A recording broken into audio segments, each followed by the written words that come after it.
Unfiltered. I'm not sold. I'm sorry. Unapologetic. I'm not trying to talk about him. Unlike anyone else. But knowing y'all will probably make me. This is the Stephen A. Smith Show.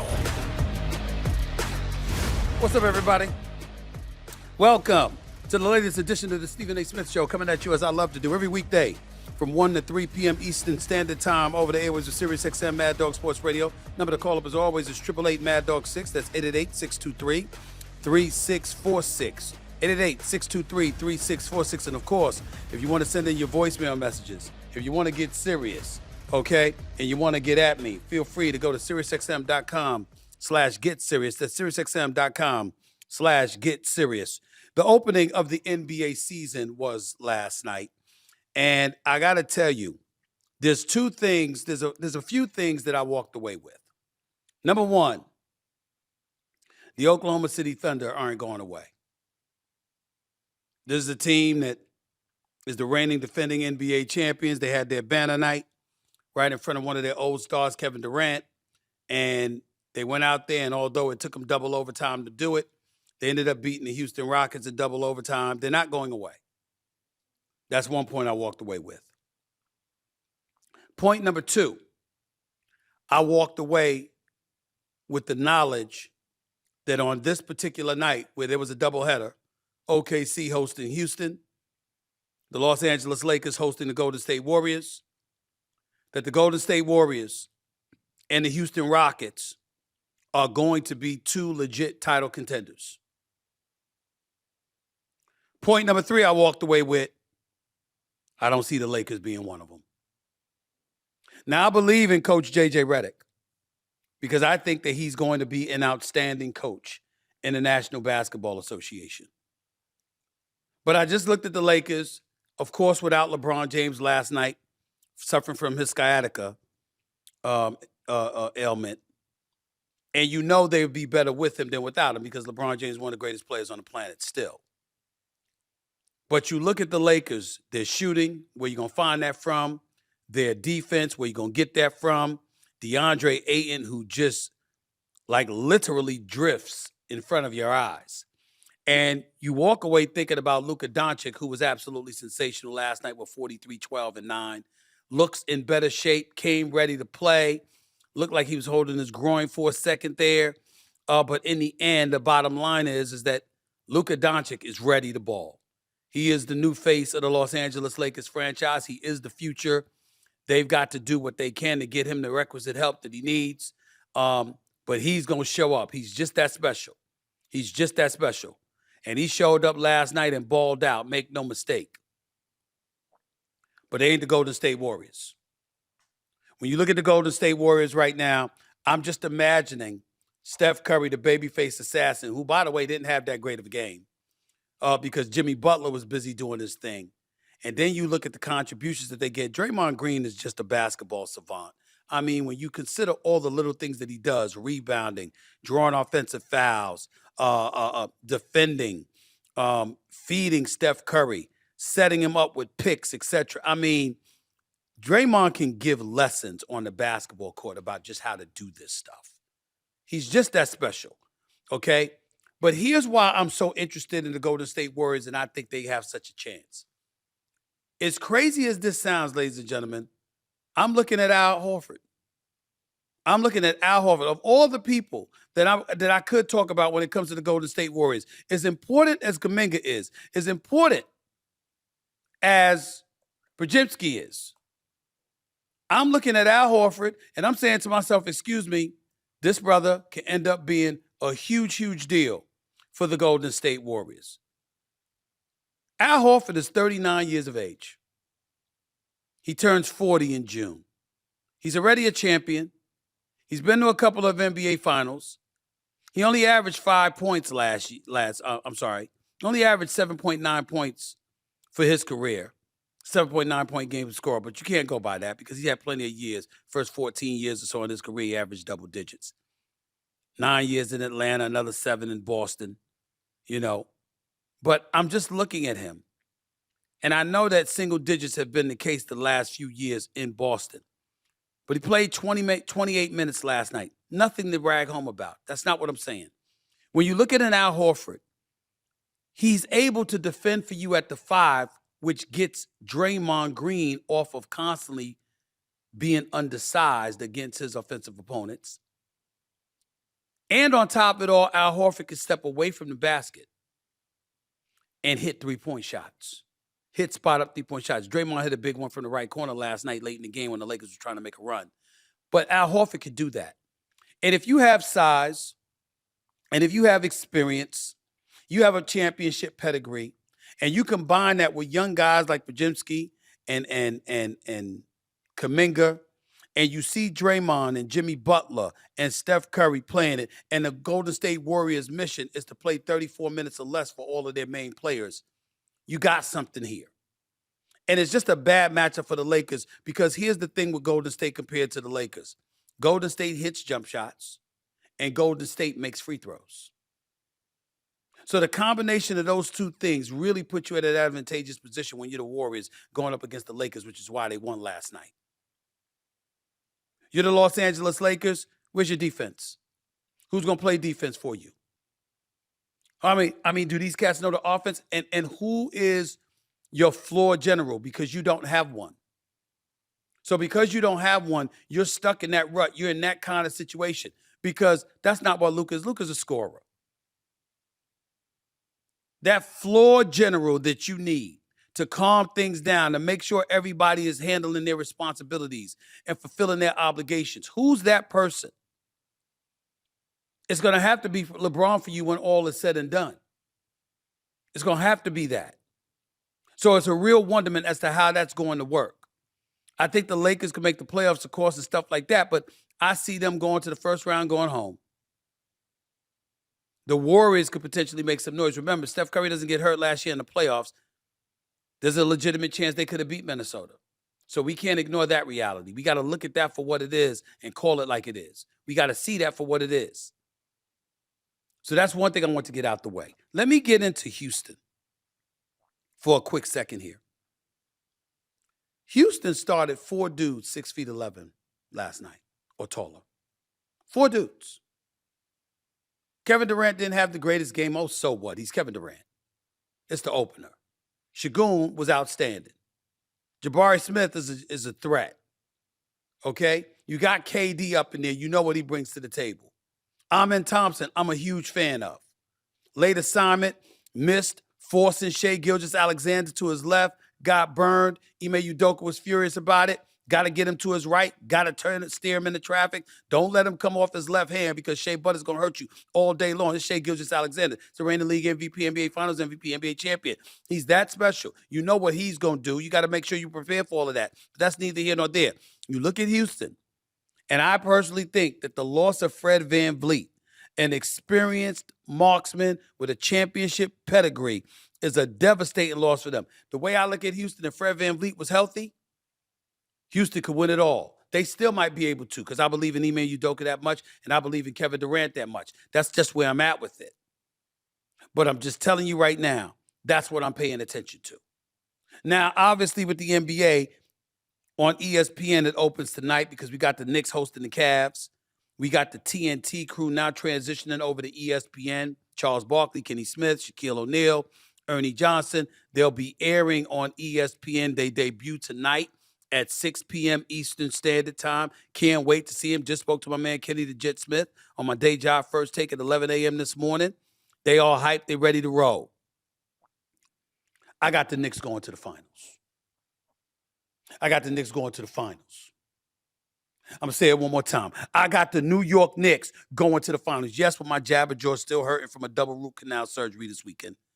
Okay? Me looking like a damn chipmunk. I'm still here on the air, ecstatic and excited because I'm telling you, New York Knicks going to the finals. They better go. This is the best chance that the New York Knicks have had to get to the NBA Finals in 25 years. This is their best chance in 25 years. That's what I'm trying to tell y'all.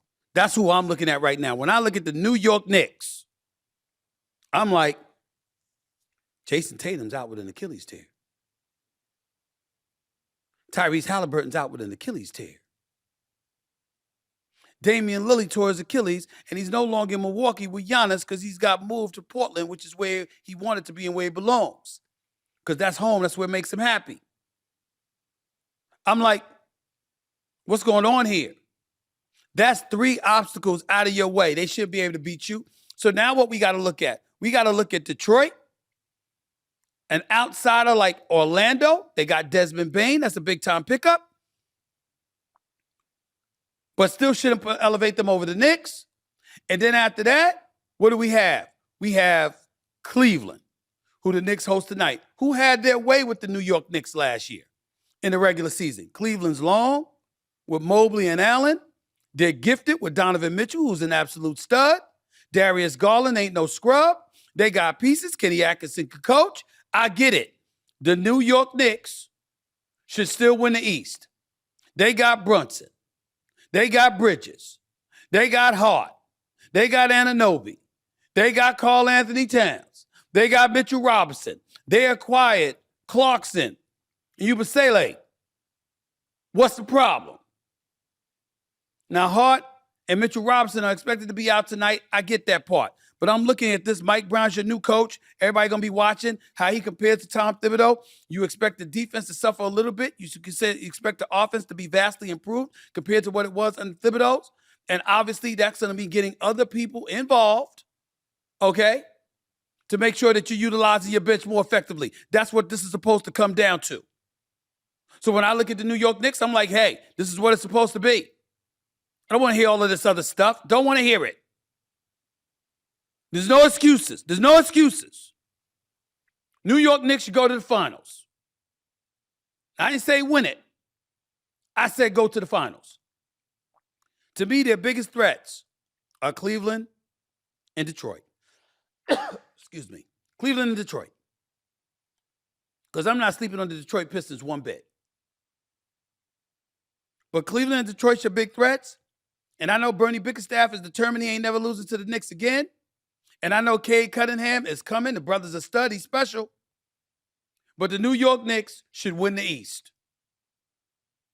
The West is wide open. We'll talk about that as the show progresses. Number to call up, as always, is 888-MAD-DOG-6. That's 888-623-3646. You're listening live to the Stephen A. Smith Show, Sirius XM, Mad Dog Sports Radio, Channel 82, right here with you. Lots of stuff to get into. No doubt about it. Some NFL stuff to get into. Woody Johnson, owner for the New York Jets.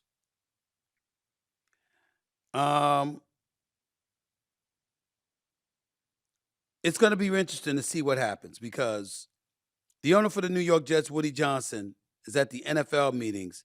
And it's rare. Do we have that sound, Sean? It's rare. It's rare that you hear an owner say something like this.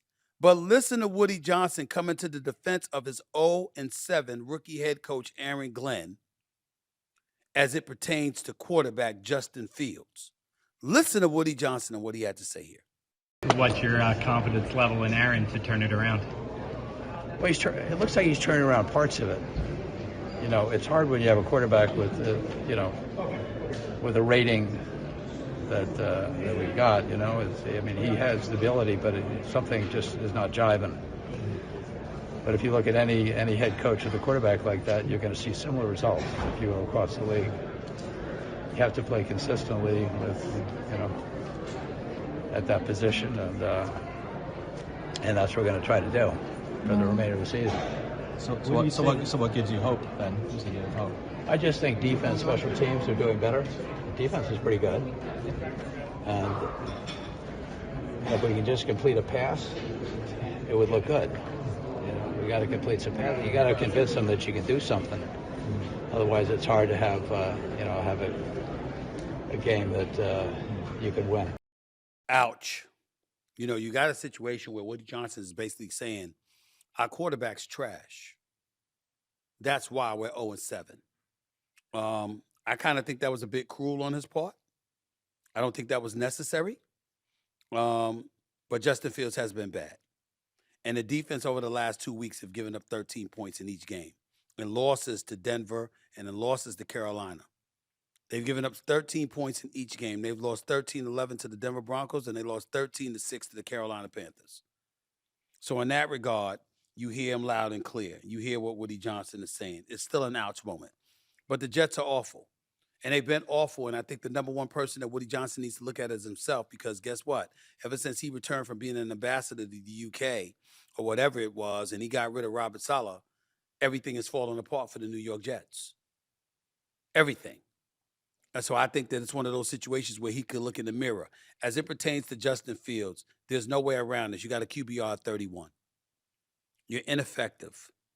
And Justin Fields clearly has appeared to make a huge mistake. Departed from Chicago, in Pittsburgh, not leaving Pittsburgh, going to the New York Jets.